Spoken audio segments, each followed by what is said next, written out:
আসসালামু আলাইকুম সবাইকে। আমি জানতে তাবাসসুম। আজকে আমরা অধ্যায় 10 এর টাইপ 5 মানবদেহের কয়েকটা গ্রন্থির পরিচিতি নিয়ে আজকে আলোচনা করব। এই টপিকে যত এমসিকিউ আছে আশা করি আজকে ক্লাসের পর তোমাদের এমসিকিউতে কোনো সমস্যা থাকবে না।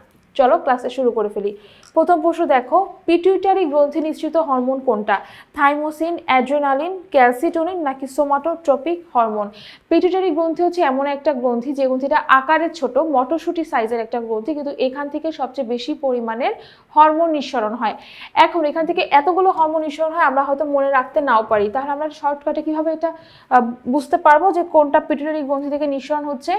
যে সকল হরমোনের নামে শেষে ট্রপিক থাকবে বা হচ্ছে গিয়ে ট্রপিন থাকবে, অথবা যদি নামের ভিতরে থাকবে হচ্ছে গিয়ে উদ্দীপক, তখন আমরা বুঝবো সেটা পিটুইটারি গ্রন্থি থেকে বের হচ্ছে। ট্রপিক, ট্রপিন অথবা উদ্দীপক এই শব্দগুলো যদি থাকে কোনো হরমোনের নামে, তখন আমরা বুঝতে পারবো সেটা পিটুইটারি গ্রন্থি থেকে নিঃসরণ হচ্ছে। তাহলে একমাত্র সোমাটোট্রপিক হরমোন, এই হরমোনটাই কিন্তু টপিক শব্দটা আছে, তাহলে এটা পিটুইটারি গ্রন্থি থেকে বের হবে। ঠিক আছে, সোমাটোট্রপিক হরমোন হচ্ছে কি, যেটা তোমার গ্রোথ হরমোন ডেভেলপ করতে সাহায্য করে। এরপরে প্রশ্ন দেখো, থাইমাস গ্রন্থি কোথায় অবস্থিত? ট্রাকিয়ার ওপরে, থাইরয়েড গ্রন্থির পিছনে, গ্রীবা অঞ্চলে নাকি কিডনির ওপরে? থাইমাস গ্রন্থি কোথায় রয়েছে? থাইমাস গ্রন্থি রয়েছে আমাদের গ্রীবা অঞ্চলে। ঠিক আছে, তোমাদের বইতে একটা ছবি আছে, দেখবা ছবিতে গ্রীবা অঞ্চলে একটা থাইমাস গ্রন্থি দেওয়া আছে। এরপরে প্রশ্ন দেখো, পরীক্ষা চলাকালীন সময় কঠিন মানসিক চাপ থেকে পরিত্রাণে সাহায্য করে কোন হরমোন? অথবা এই প্রশ্নটাকে একটু ঘুরিয়ে বলতে পারে, কঠিন মানসিক চাপ থেকে পরিত্রাণে সাহায্য করে কোনটি? Somatotropic hormone, parathyroxine hormone, adrenaline hormone নাকি ইস্ট্রোজেন হরমোন? এমন একটা হরমোন আমাদের বডিতে আছে, যখন আমরা অনেক কঠিন প্রেশারে থাকি, সেটা পরীক্ষার আগে হোক বা চাকরির প্রেশারে থাকুক, অথবা মনে করো কোনো একটা প্রেজেন্টেশন আছে, ডেডলাইন খুব কাছে, সেরকম যদি কোনো প্রেশারে থাকে, তখন হচ্ছে কি দেখা যায় এই হরমোনটা আমাদের ওই মানসিক চাপ থেকে পরিত্রাণে সাহায্য করে। সেটা কোন হরমোন? সেটা হচ্ছে কি অ্যাড্রেনালিন হরমোন। এটা হচ্ছে কিডনির ওপরে যে একটা অ্যাড্রেনাল গ্রন্থি রয়েছে, সেই অ্যাড্রেনাল গ্রন্থি থেকে অ্যাড্রেনালিন হরমোনটা বের হয়। তারপরে প্রশ্ন দেখো, কোন গ্রন্থি থেকে টিএসএইচ হরমোন নিঃসরণ হয়?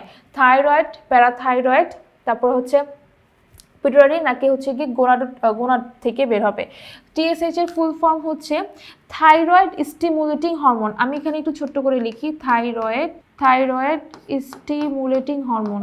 ঠিক আছে, থাইরয়েড স্টিমুলেটিং হরমোন কোথা থেকে বের হচ্ছে?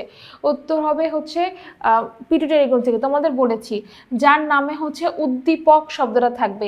স্টিমুলেটিং এটার অর্থ কিন্তু হচ্ছে কি উদ্দীপক। ঠিক আছে, অর্থাৎ এটা থাইরয়েড গ্রন্থির যে থাইরয়েড হরমোনগুলো রয়েছে সেগুলোকে বের করতে এই হরমোনটা কাজে করে। অর্থাৎ পিটুইটারি গ্রন্থি থেকে যদি টিএসএইচ হরমোনটা বের হয়, সেই হরমোনটা থাইরয়েড গ্রন্থির উপরে ইফেক্ট পড়ার ফলে সে কিন্তু ওই যে থাইরয়েড যে হরমোনগুলো রয়েছে, থাইরক্সিন যে হরমোনগুলো, সেগুলো বের করতে সাহায্য করে। তাহলে স্টিমুলেটিং শব্দের অর্থ কিন্তু উদ্দীপক। তাহলে আমাদের এই হরমোনটা কোথা থেকে বের হচ্ছে? পিটুইটারি গ্রন্থি থেকে বের হচ্ছে।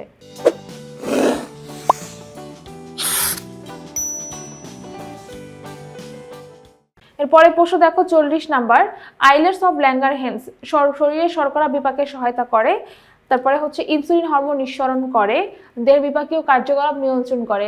আইলেটস অফ ল্যাঙ্গারহ্যান্স কোথায় থাকে? আইলেটস অফ ল্যাঙ্গারহ্যান্স হচ্ছে আমাদের অগ্ন্যাশয়ের ভিতরে একটা দ্বীপপুঞ্জ, একটা গ্রন্থি রয়েছে। এই অগ্ন্যাশয়ের ভিতরে একটা দ্বীপপুঞ্জকে আমরা বলি, কোষপুঞ্জকে আমরা বলছি আইলেটস অফ ল্যাঙ্গারহ্যান্স।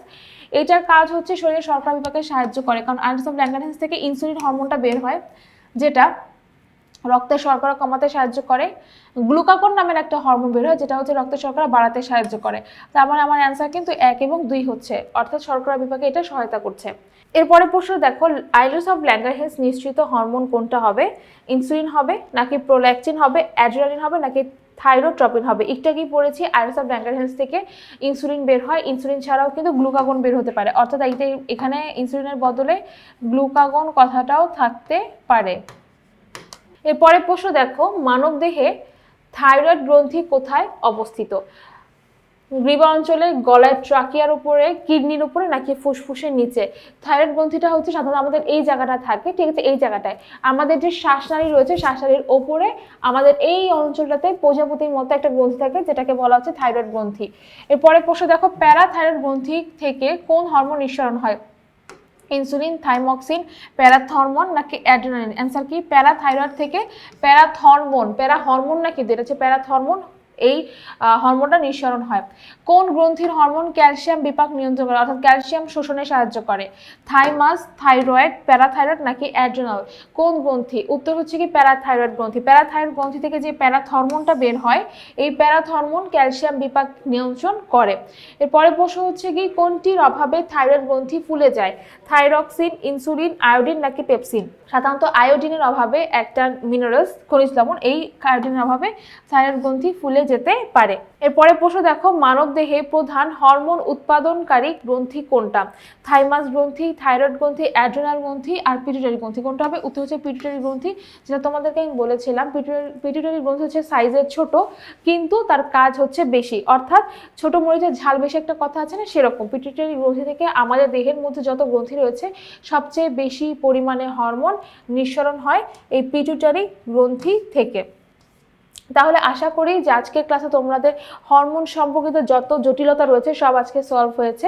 তোমাদের আজকে ক্লাসের পরে এই এমসিকিউতে কোনো সমস্যা থাকার কথা নয়। সবাইকে এই ক্লাসটা শেষ করার মাধ্যমে অধ্যায় 10 শেষ করে দিচ্ছি। সবাইকে অসংখ্য ধন্যবাদ আমাদের সাথে থাকার জন্য।